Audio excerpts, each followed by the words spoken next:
ต่อสายไฟเสร็จแล้วก็โยนลงน้ำแล้วโอ้เดี๋ยวไปฟ้าสิสดหัวสู้ตายแล้วแบบนั้นวะเฮ็ดจังได๋ซั่นลุงว่าซั่นมื้อนี้เว้าตามสนุกไปนำเนาะเฮ็ดบ่ได้ลุงข้าพเจ้าบอกเอากระตุก5ลิตรอันหนึ่งหรือ2อันถ้ามันจมอันหนึ่งเอา2อันหรือเอากระตุก10ลิตรมามัดใส่เอาปั๊มมัดใส่มัดติดกับกระตุกกันแล้วสูโยนลงน้ำเบิ่งมันบ่จมเป่งเครื่องเปิดไฟเบิ่งตวาดโลดใบน้ำออกดวกพ่อลุงข่อยบ่รู้จักได้แบบนี้ว่าซั่นเอ้ามันลึกน้ำหนักน้ำท่วงของมันหนักมันก็ขึ้นแหละจักน้อยๆหมดแบตเตอรี่จักใส่ไฟฟ้าจักไฟฟ้าปั๊มใส่ไฟฟ้าซื่อๆมันบ่แม่นขนาดจักดูดน้ำนะตะกี้ข้าพเจ้าซื้อจักดูดน้ำสมัยข้าพเจ้าอยู่บ้านเอาเงินขายงัวไปซื้อจักดูดน้ำจักใส่น้ำมันนี่ได้จักใส่น้ำมันนี่ดึงแล้วก็ดูดขึ้นมาแต่ตะพังเซบักสูงๆน่ะขึ้นเซยแล้วตดแห้งได้อันนั้นก็ได้จักอันนั้นก็ได้ใส่น้ำมันหั่นน่ะบืดจักใส่น้ำมันก็บืดอยู่เมืองไทยข้าพเจ้าไปเบิ่งแล้วถึกอัน 3,000 ก็มีอัน 4,000 ก็มีแต่บ่มีผู้ใดเฮ็ดดอกเขาขี้คร้านข้าพเจ้าบอกว่าให้ปลูกต้นไม้หลายๆเด้อก็มีอีหนึ่งมันปลูกให้ปลูกทุกมื้อละต้นปลูกต้นซักปลูกไม้ซักทองปลูกไม้ขยุงเด้อสูเด้อปลูกไม้ดูเด้อซ้ำฝันพี่น้องซ้ำฝันเฮาเว้านี่บ่มีทุนเขาอ่ะโอ้ยสวยไม้ซักทองก็กล้าเอาไม้แต้ข่าก็กล้าเอาไม้ขยุงก็กล้าเอาก็ได้แต่เขาอ่ะบ่มีทุนเขาอ่ะเพราะว่าเขาบ่เข้าใจเว้าคนบ่เข้าใจนี่มันยากเด้มันลำบากได้พี่น้อง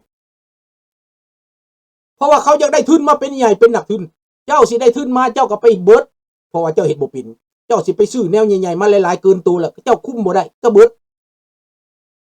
คันคอยเฮ็ดคอยไปทุกๆมื้อเฮ็ดมันก็มีอยู่มีกินพ่อแม่เฮาตะกี้นี่ชาวนาไปมื้อละไห้ข้าพเจ้าสาวได้สูงสุดไห้นึงขุดตอไม้ง่ายขอนตั้งแต่อายุ10ปี10ปีนี่ข้าพเจ้าขุดตอไม้ในไหนามันมีแต่ตอแก่ตอดูตอจิกตอหางขุดตัดไม้ออกก่อนสิออกมื้อนึงจะได้ตอนึงได้เอาออกคันมันมี2ตอต้อง2-3มื้อสาวนาป้านคะนาฝนตกลิ้นแย่ๆก็บ่ได้หยุดข้าพเจ้าตอนยังน้อย10ปีได้นี่น่ะเอามาจกนี่ซับจับป้านคะนาน่ะข้าพเจ้าป้านได้มื้อนึง 7-8 เม็ดพุ่นได้ฝนตกลิ้นก็บ่เซาตอนนั้นมันหนาวฝนตกลิ้นไปเอายามาสูบบ่เคยสูบยาจักเทื่อห่อยาใบตองมาสูบเบิดกอกนอนละง่องเรื่องเมายาบ่เคยสูบยามันปลุกได้ยาผู้ใหญ่น่ะคิดว่าเห็นเขาเจ้าสูบผู้ใหญ่สูบว่ามันอุ่นว่าซั่นมันหนาวฝนตกลิ้นมันหนาวเด้เดี๋ยวป้านคะนาบ่จะขึ้นนี่เปียกก็เปียกอยู่หั่นหมวกก็พอสำนี้หมวกก็น้อยๆสำนี้แหละมันสิเป็นไข้ได้พี่น้องนั่นพี่น้องคิดเบิ่งความทุกข์ความยากของข้าพเจ้าตั้งแต่ยังน้อยมาฮอดต่างประเทศนี้ข้าพเจ้าก็บ่ได้เป็นผู้เฒ่าล้าหลังอีหยังพี่น้องสบายดีท่านวันทองสบายดีกระต่ายเด้อสบายดีเบิดทุกคนทุกท่านทาง Facebook และทาง YouTube เนาะมื้อนี้ไลฟ์สดทาง Voice of Lao People เป็นภาษาอังกฤษ The Voice of the Lao People และเป็นภาษาลาวก็แม่นสมหวังนั่นมันลุงสุนทรานี่แหละเนาะแต่ว่าคันสิมาเบิ่งก็มาเบิ่งตลอดสมหวังนี่สิไลฟ์สดแบบนี้ไปทุกมื้อพร้อมกันทาง Facebook ทาง YouTube นั่นจะแลกเปลี่ยนความรู้ความเข้าใจกันดังนั้นเป็นอย่างรัฐบาลลาวจึงบ่ต้องการคนที่หนีไปจากต่างประเทศนี้เขาย้านพวกที่มีความรู้ความรักความฉลาดรุ่นหมู่ข้าพเจ้านี่มีความรู้เบิดอยู่เมืองลาวน่ะก็มีความรู้ได้ไปเรียนต่างประเทศก็มีคันผู้ใดบ่มีผักมีหลัดนะบ่ร่ำบ่รวย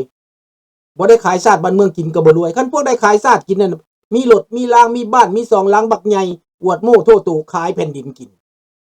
เจ้าขายซาดกินนี่เจ้ารวยเจ้ามีความสุขบ่เจ้าอันน่ะคันไปหลักมานะไปปุ้นมานะหรือไปขายซาดมานะมีความสุขบ่อยากถามแน่ลูกหลานเพิ่นบ่รู้จักหยังลูกหลานพวกเจ้านายที่ขายซาดกินนะว่าตัวเองนี่เป็นเศรษฐีอยู่สังคมสั้นสูงเพิ่นเว้ากันพวกพวกโลโซพวกไฮโซเพิ่นเว้ากันผู้ใดมีกระเป๋าหลุยผู้ใดมีกระเป๋าต่างประเทศบ่มีก็เอาของปลอมมาใส่เอาเพราะว่าคือหมู่หรือว่าเซามายามสิไปดองก็ต้องเซามาใส่คอมีคำเส้นใหญ่ไปอ้างกันข้าพเจ้านี่นะสิซื้อคำนี้ได้จักเส้นก็ได้แต่ข้าพเจ้าบ่เคยใส่ได้เอามาใส่ให้ก็ถือเป็นขิงฮ้อนพุ่นแล้วบ่มักใส่คำข้าพเจ้าสมพอข้าพเจ้าบ่เป็นเศรษฐีบ่มักใส่คำได้คำมากเอาให้บ่เอาดอก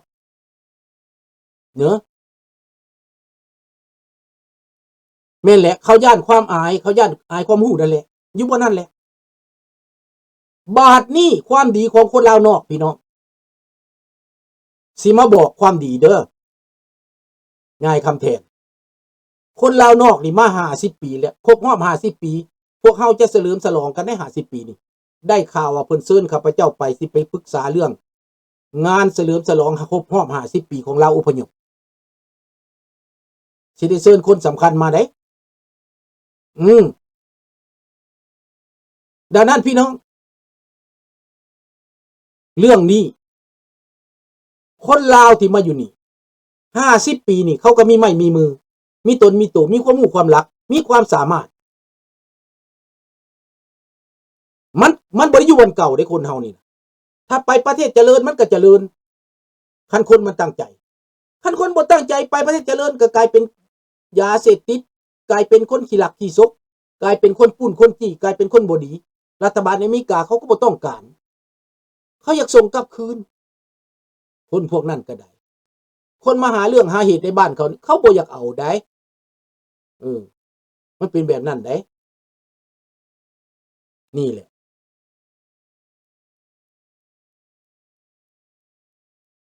สบายดีขาวพรมเนาะ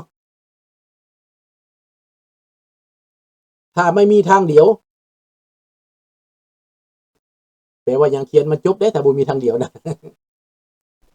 ดังนั้นลุงก็มีแต่ความหวังเท่านั้นว่ามีแต่อเมริกาเท่านั้นที่จะเปลี่ยนโลกนี่ให้ไปทางดีแม้นเจ้าว่าย่านมัน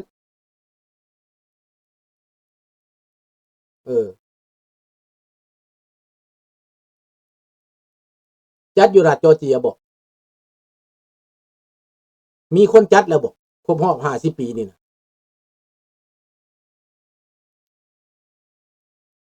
ในอเมริกาจัดแล้วบอกล้ำลึกถึงความเป็นอพยพนี่นะว่ามันถูกมันยากขนาดใดผ่านพ้นจังไดทำมาหากินจังไดควรจะให้คนมาเล่าสู่กันฟังได้แทนที่สภาพกันระวงอยู่เบิดมือนะยามใดกันระวงอยู่แสะอยู่คือบ่ฮ้อนบ่หนาวนี่คนลาวเฮานี่นะข้าพเจ้าก็มักในระวงนี่นะติดนิสัยระวงนี่มักอยู่แหละคันว่าฟ้อนระวงปะตูผู้หญิงลาวนี่แฮงคักเต้นลิงเพิ่นเอากันอยู่หั่นแหละเต้นลิงเพิ่นถอยหน้าถอยหลังนั่นแหละมีแต่ถอยหน้าถอยหลังได้ลาวเฮานี่นะกับเตี้ยลงได้เด้อพระเจ้าขึ้นบ่ถอยหน้าถอยหลังแล้วก็เตี้ยลงสุดยอดลาวเฮานี่นะคือกันไปอยู่ใส่แย่งกันออกเหยียบตีนกันพุ่นแหละอันนี้ความนิยมเนาะรสนิยมของคนลาวเฮาเด้อแล้วบ่มีผู้ใดกล้าเขียนหยังอันใน Facebook นี่ก็ได้เขียนให้ดูผู้เจ้านี่ก็ได้อเมริกาต้องเปลี่ยนลาวแน่นอนได้ยินข่าวว่าจังซั่นได้น้องกันจันทวี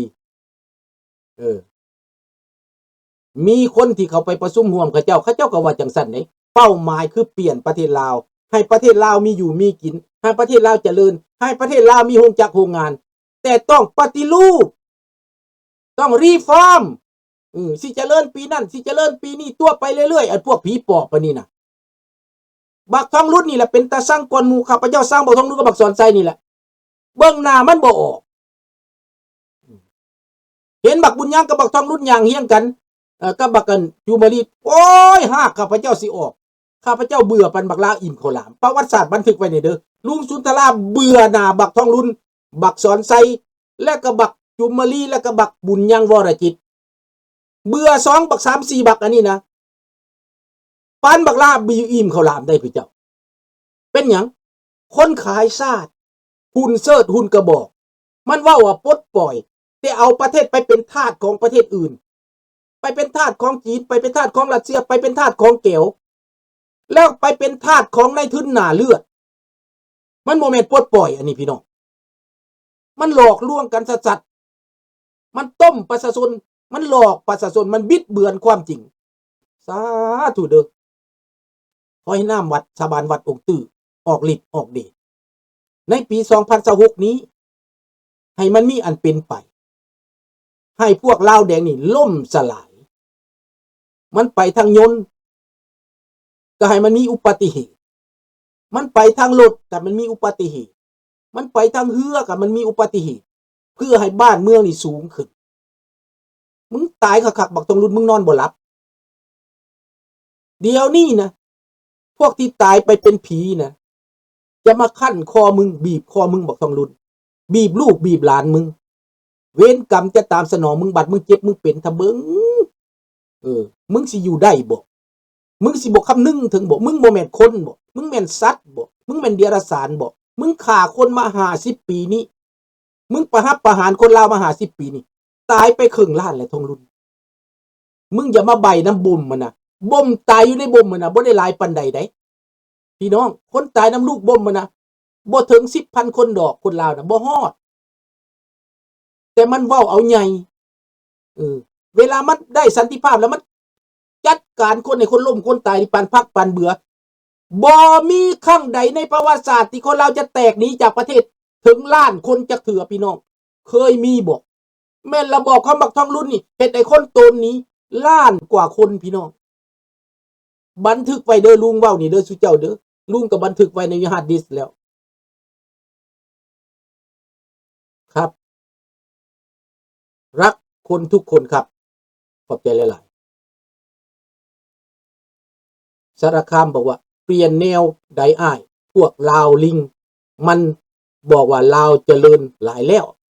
บ่เป็นหยังอันนั้นความเว้าของมันสารคามความเว้าของพวกนี้นะพวกลาวลิงนี่มันจะบ่มีแผ่นดินอยู่เข้าใจแล้วบ่มันเมื่ออยู่ลาวเฮาก็สิด่ามันอยู่ต่างประเทศลุงก็ด่ามันอเมริกาก็สิจัดการมันอีกลาวลิงนี่มันอยู่ในบัญชีดำเขาเบิดแล้วได้อยู่ในแบล็คลิสต์แล้วได้ผู้เจ้าพวกลาวลิงนี่นะทั้งอีหน้าใหญ่อีหน้าจืดอีหน้าใดก็ตามมันคิดว่ารัฐบาลอเมริกามีแต่พวกเดียวมันคิดว่ารัฐบาลอเมริกามีแต่พวกเดโมแครตบ่แม่นเด้อเดโมแครตอาจจะถือหางให้มันพวกเดโมแครตจะถือหางให้มันแต่รีพับลิกันนี่เขาเอาเข้าบัญชีดำได้นี่ความจริงเด้อนี่พี่น้องรีพับลิกันนี่เขาเอาเข้าบัญชีดำพวกลาวลิงนี่นะตกอยู่ในบัญชีดำหมดแล้วแม้แต่ความเว้าข้าพเจ้าเว้าออกทีวีนี่นะรัฐบาลอเมริกาพวกอันนั้นนะพวก Security Homeland เขาเจ้าเขามาฟังข้าพเจ้าว่าข้าพเจ้าเว้าไปแบบใดเขาให้มีคนมาแปลได้พี่น้องเขาแปลเขาเอาอัน AI แปลแต่มันก็ยังบ่ชัดเจนเพราะว่าข้าพเจ้าเว้าไปหลายแบบดิเขาจะมาให้คนลาวแปลบัดนี้ว่าเราอยู่จุดใดแล้วก็บอกให้พวกกันไอซ์บอกว่าเจ้าต้อง deportation พวกที่ criminal พวกที่ pro communist แต่ในรัฐบาลกฎหมายอเมริกาเรื่องการเมืองเรื่องคอมมิวนิสต์นี้เขาถือว่ายังอยู่ใน constitution เขาอยู่ในกฎหมายรัฐธรรมนูญเขาว่าถึงผิดถ้ามันบ่มี act ถ้ามันบ่มีพฤติกรรมก็บ่เป็นหยังมีแต่แนวความคิดซื่อๆประเทศอเมริกาเป็นประเทศเสรีดังนั้นเจ้าอยากด่าอยากว่าอยากเว้ากันได้แต่ว่ามีกฎหมายคุ้มครองเท่านั้นซื่อๆแต่ว่าถ้าเจ้ามี act แล่นไปขายความลับแล่นไปโปรรัฐบาลเคลื่อนไหวต่อต้านนั่นต่อต้านนี้อันนั้นผิดกฎหมายเขาก็บอกข้าพเจ้าชัดเจนพี่น้อง